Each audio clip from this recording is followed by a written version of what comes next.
नमस्कार दोस्तों, एक बार फिर स्वागत है आपका अमोघ एजुकेशन के यूट्यूब चैनल पर। पिछली दो वीडियो में हमने नेट की प्रथम इकाई की और असिस्टेंट प्रोफेसर की पहली और दूसरी इकाई के मिले जुले सिलेबस को हमने समझा। दो लेक्चर आप देख चुके हैं हिंदी भाषा का उद्भव और विकास से संबंधित। ठीक है, आज हमारा तीसरा लेक्चर है।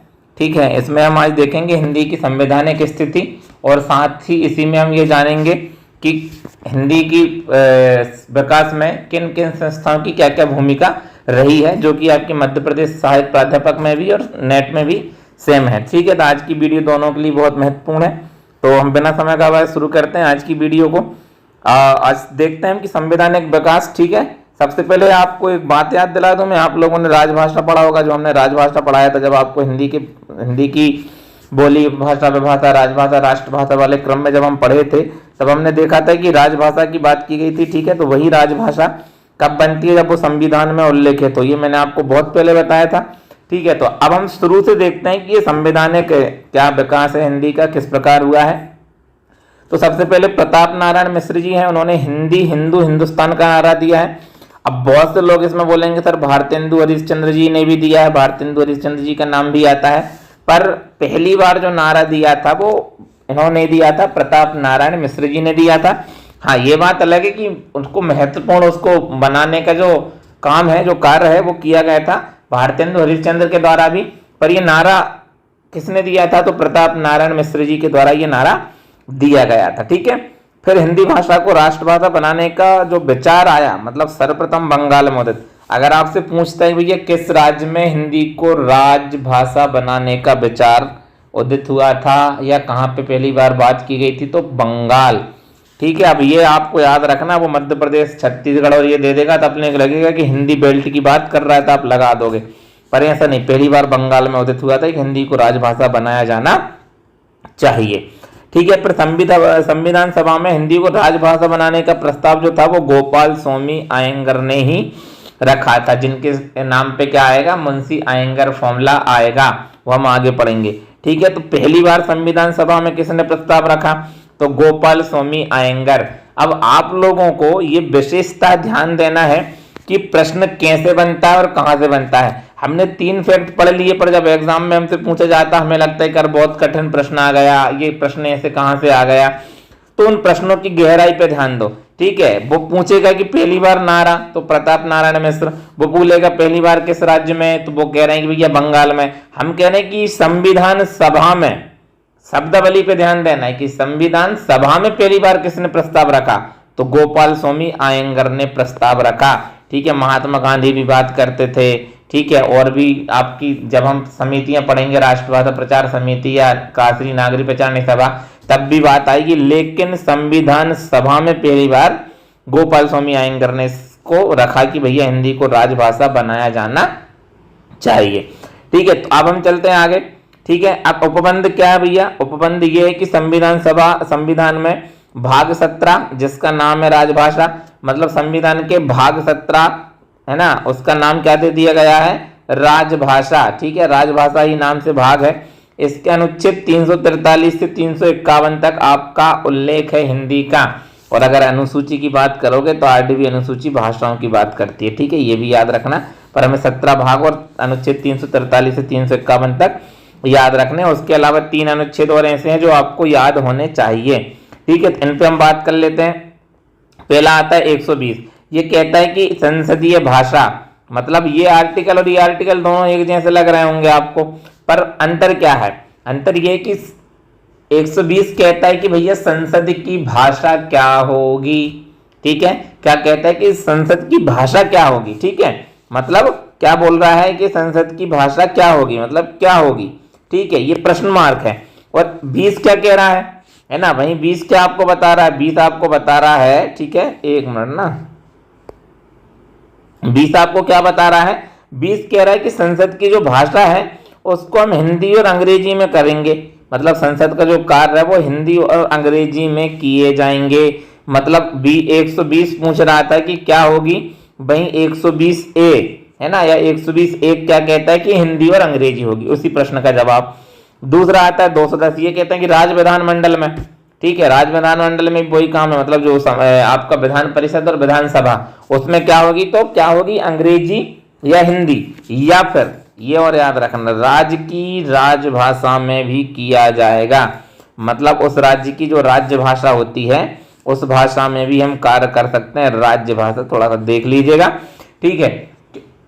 कर सकते हैं कैसे, जैसे मध्य प्रदेश की राजभाषा हिंदी है, तो यहाँ पे जो भी कार्य होते हैं ना वो सब हिंदी में होते हैं, ठीक है। तो या दो ऑप्शन है, या तो हिंदी अंग्रेजी का ऑप्शन तो है ही है, परंतु कोई राज्य चाहे तो वो अपनी राज्य भाषा में भी वहां पे विधान परिषद विधानसभा में कार्य कर सकता है, ठीक है। ये आपकी बात हो गई।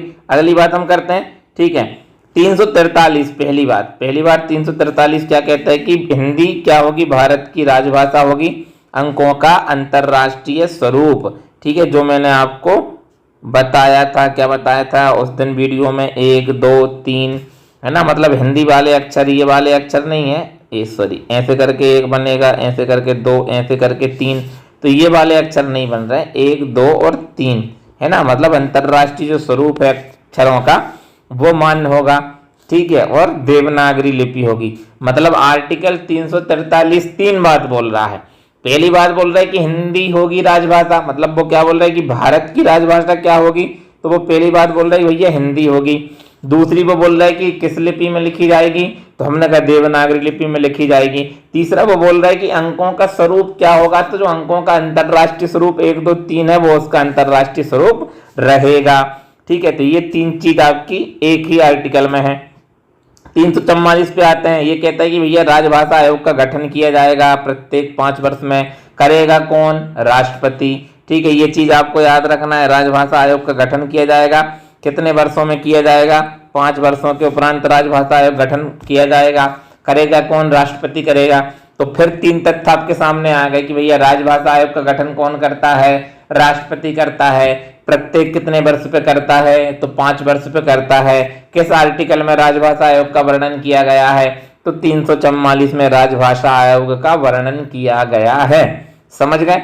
तो ये चीजें आप देखो, बहुत हम डीप पढ़ते हैं, डीप पढ़ने का यही मतलब है कि आप एक चीज को 4 तरीके से, 4 नजरिए से देखो कि प्रश्न कहां से बन सकता है, प्रश्न किस तरह का बन सकता है, तो आपका सिलेक्शन तय है, ठीक है। अन्यथा कोई भी कोचिंग संस्थान, कोई भी अच्छा टीचर भी आपको कहीं पास नहीं करा सकता है, ठीक है। ये बात आप विशेषता ध्यान रखना। कल की मीटिंग में मैंने यही बात की थी मैंने आप लोगों से, ठीक है। अगला आएगा 346, ये कहता है कि राज्यों के मध्य एवं संघ व राज्यों के मध्य पत्राचार राजभाषा में व संघ द्वारा तत्समय प्राधिकृत किसी भाषा में आपसी करार होने पर 2 राज्यों के मध्य हिंदी में। अब अपन बात करते हैं इस आर्टिकल की बहुत आसानी से, शांति से, ठीक है। थोड़ा सा हम आगे बढ़ा ले रहे हैं ना। ये 3 चीज कह रहा है। पहली ये बोल रहा है भैया 2 राज्य हैं, है ना, हमने मान ली मध्य प्रदेश, ठीक है, और उत्तर प्रदेश, ठीक है, 2 राज्यों के बीच की आपसी भाषा, ठीक है। या हमने दूसरी कंडीशन बोली कि मध्य प्रदेश और दिल्ली के बीच में बात हो रही, मतलब संघ के बीच में बात हो रही, ठीक है।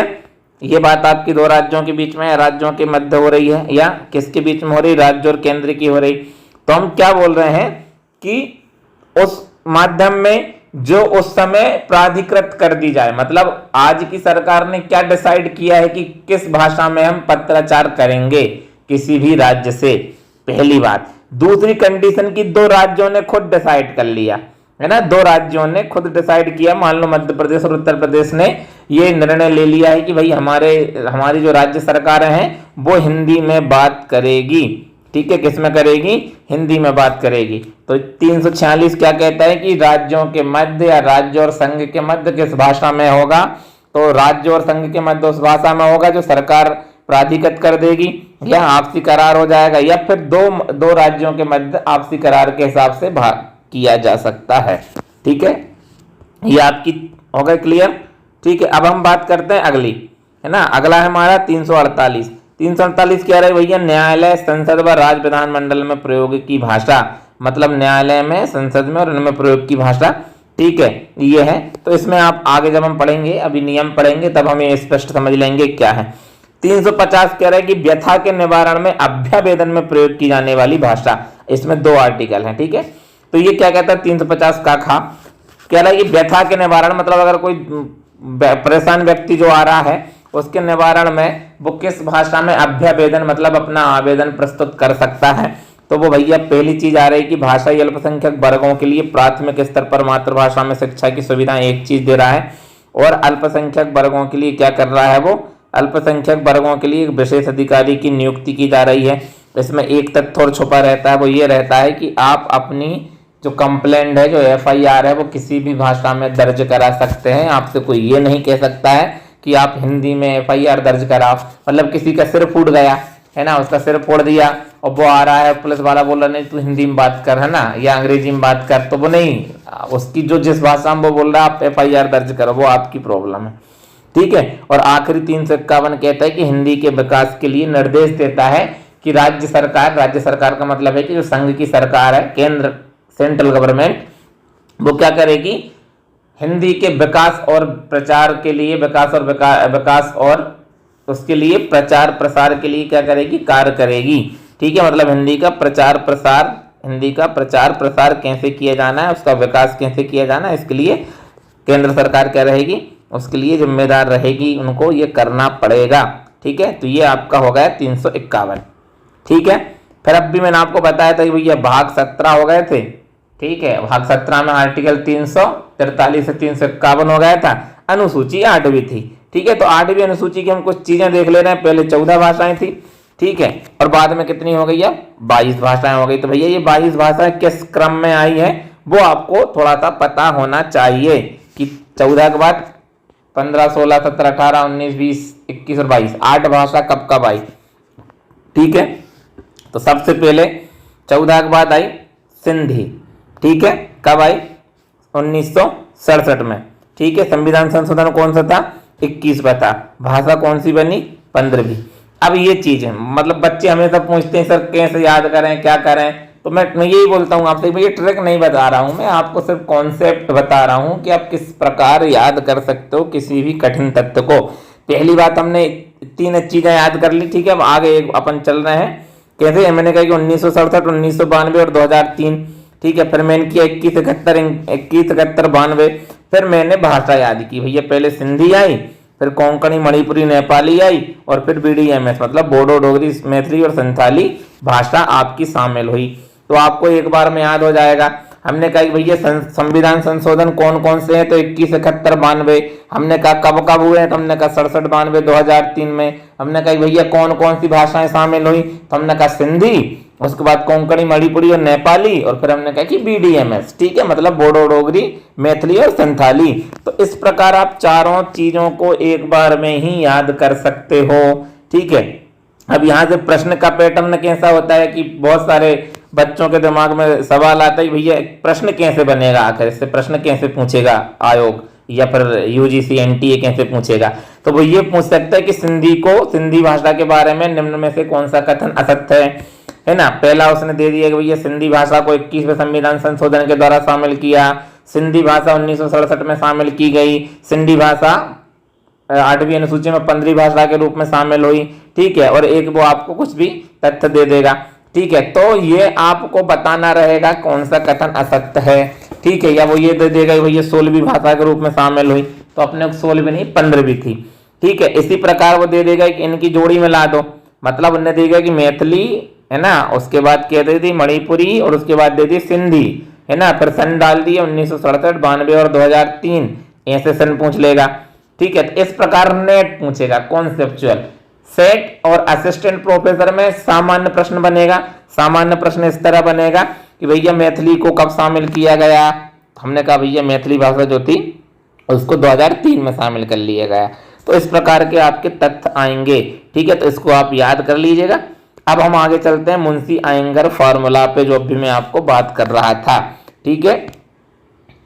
ठीक है। और अब इसमें क्या है कि संविधान सभा में 14 सितंबर 1949, ठीक है, अब भी हमने आयंगर जी को पढ़ के आए थे, गोपाल स्वामी आयंगर।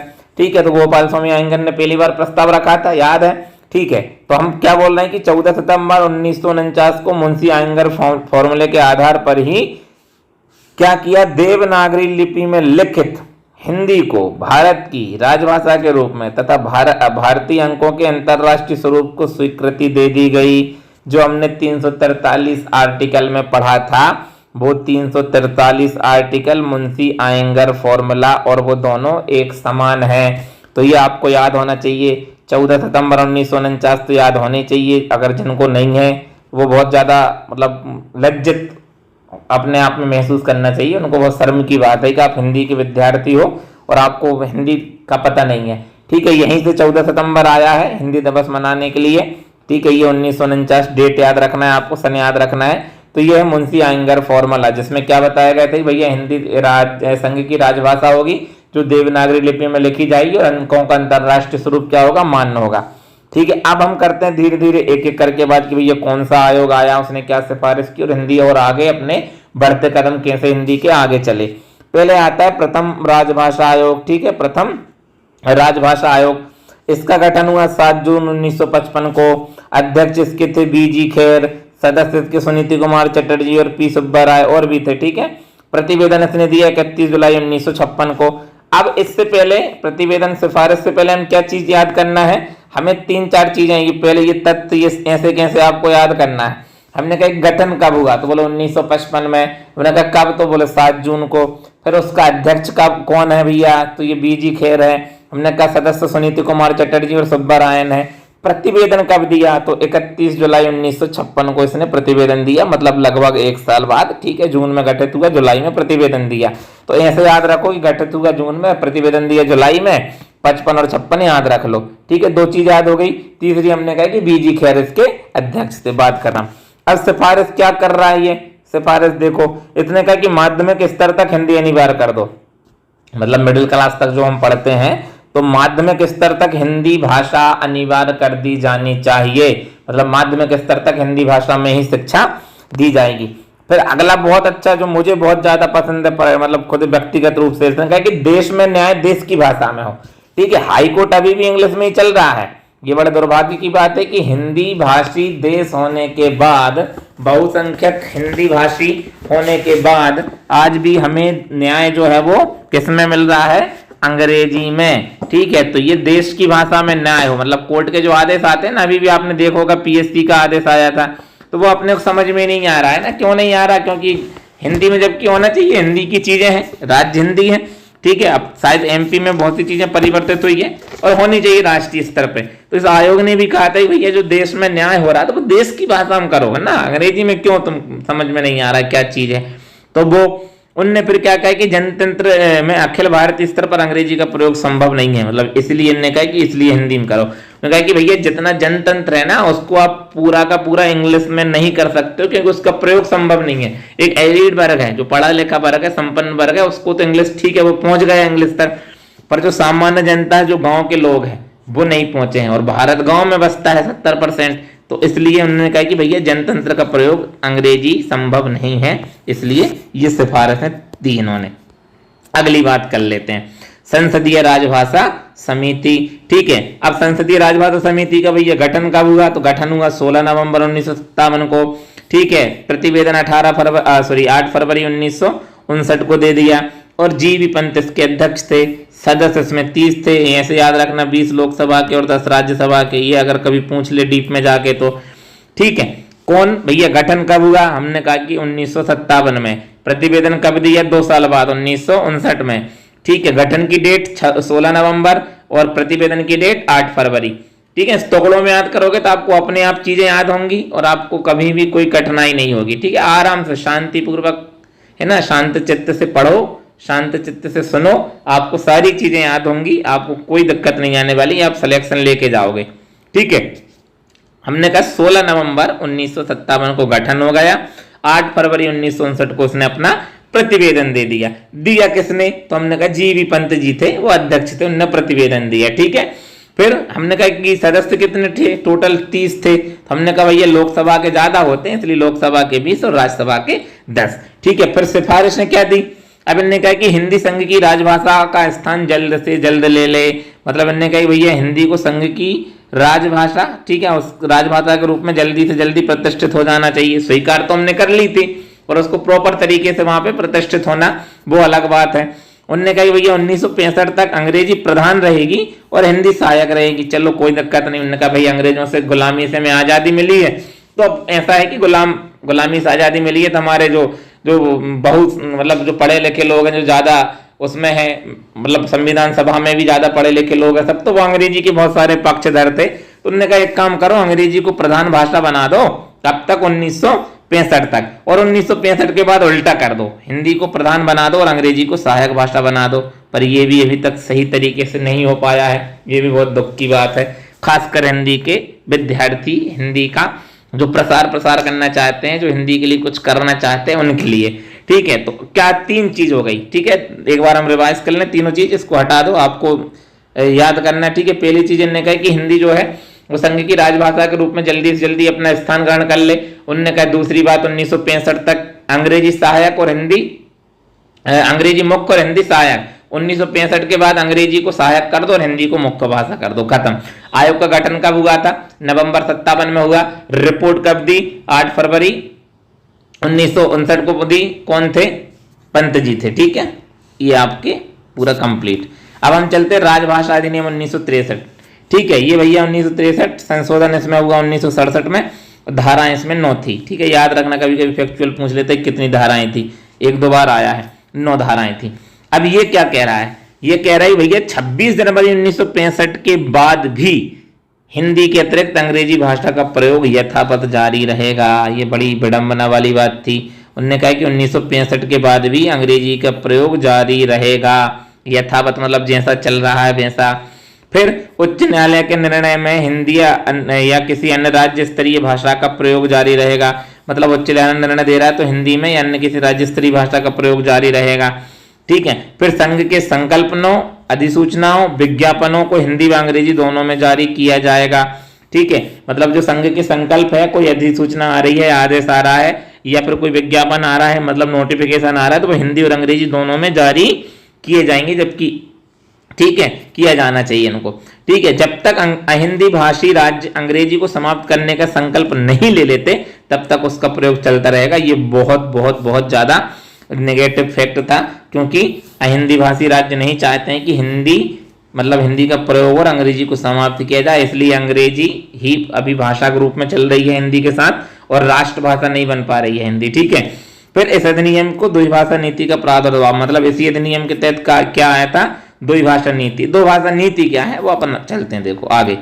हमने कहा कि दो भाषा नीति, वे नीति जिसके माध्यम से सरकार अपने कामकाज में एक स्थानीय भाषा उसके साथ साथ एक वैश्विक स्तर की भाषा का प्रयोग करती है, उसे द्विभाषा नीति कहते हैं। ठीक है, मतलब एक तो अपनी स्थानीय भाषा का प्रयोग कर रही है वो कामकाज में, नॉर्मल जो भाषा सामान्य, और एक वैश्विक भाषा के रूप में, मतलब इसलिए अंग्रेजी चली आ रही है भैया, है ना, क्योंकि ये वैश्विक भाषा है तो वैश्विक भाषा का प्रयोग।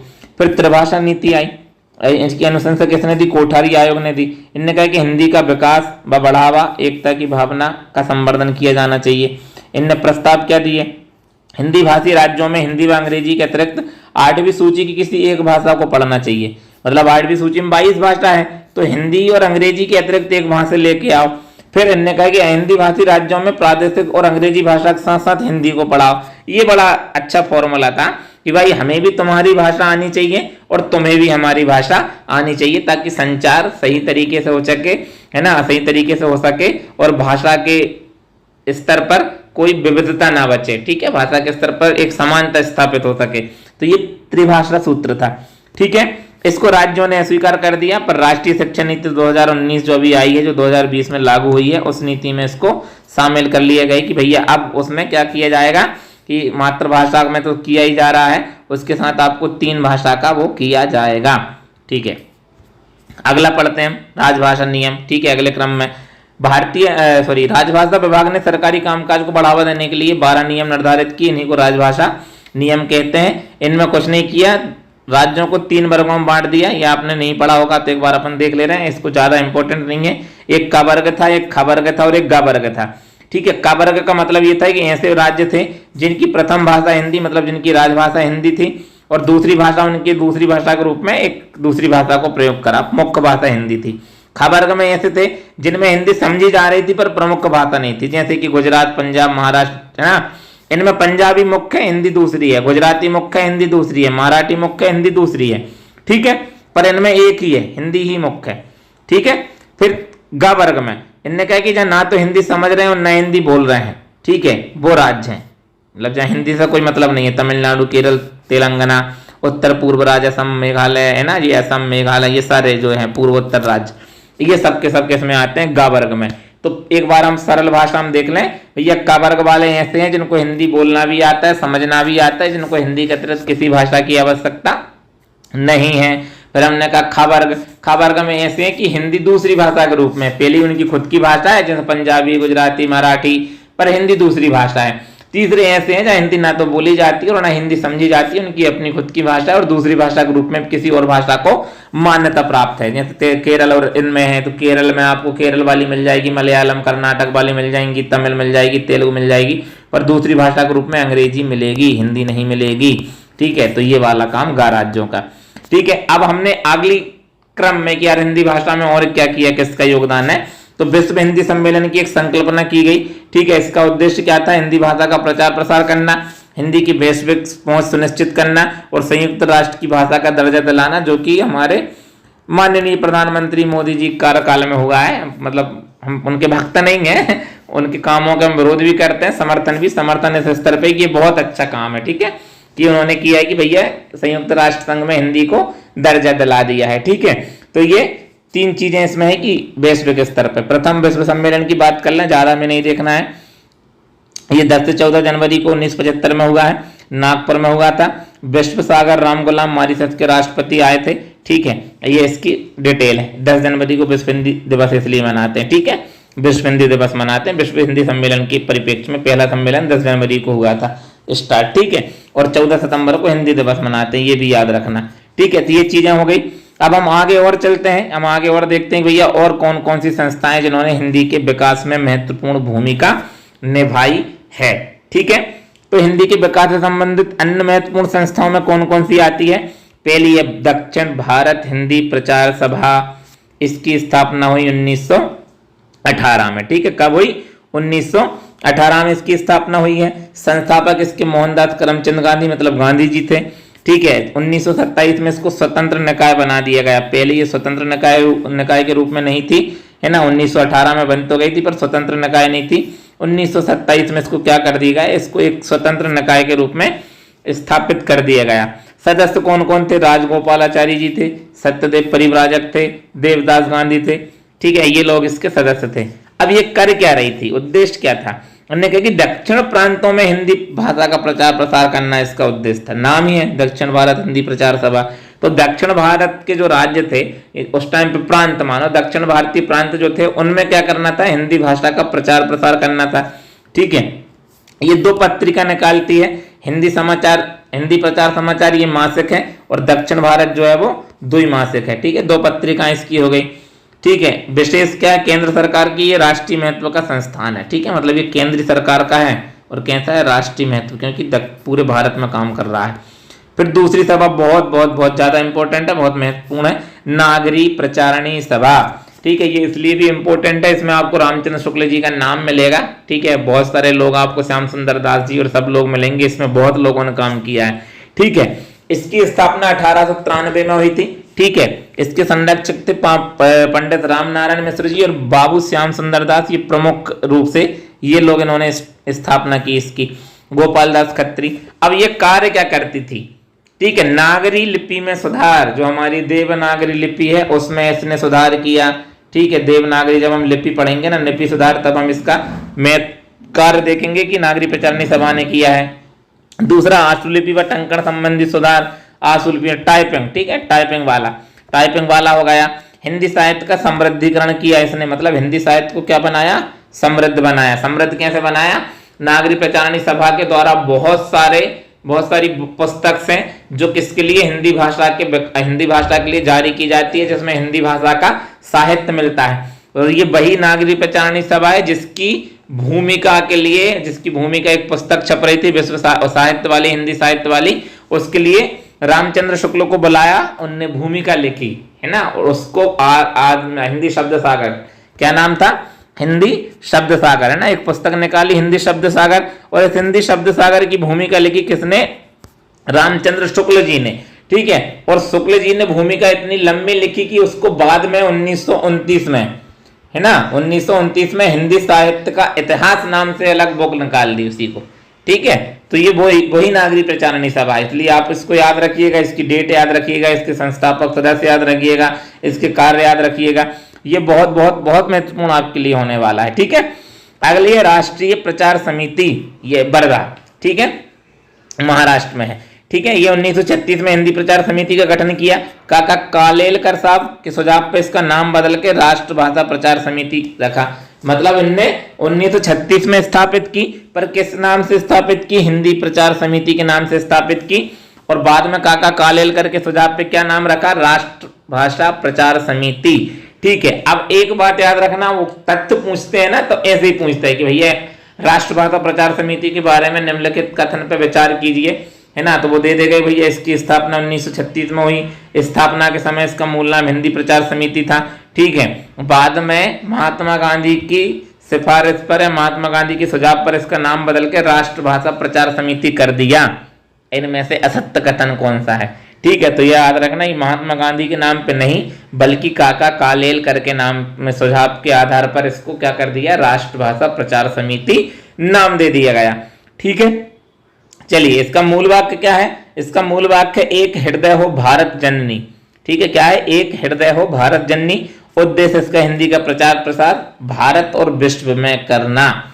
ठीक है, उसके बाद पत्रिका निकालती है ये राष्ट्रभाषा और राष्ट्र भारती, दो पत्रिकाएं इसकी निकलती है। इसमें विशेष क्या भैया? इसके भारत के बाहर भी केंद्र है, श्रीलंका, मॉरिशस, फिजी, है ना, इन जगह पे इसके केंद्र भी है। मतलब ये भारत के बाहर भी कार्य करती है। ठीक है, तो ये हमारी क्या हो गई? हिंदी के विकास से संबंधित संस्थाएं, हिंदी का संवैधानिक विकास। तो आप सहायक प्राध्यापक के सिलेबस में देखोगे पाठ्यक्रम में, तो दूसरी यूनिट में दिया हुआ है आपका हिंदी का, क्या दिया है? हिंदी की संवैधानिक स्थिति दी हुई है ना, और संस्थाओं की भूमिका पहली यूनिट में। तो ये अलग अलग उसमें है, लेकिन आपकी चीजें एक साथ आपको मैंने बता दी है। नोट्स इसके आपको पृथक रूप से मिल जाएंगे, कई एक के अलग मिल जाएंगे, कई दो के अलग मिल जाएंगे। नेट वालों को मैंने आपको सेंड कर दिया है नोट्स।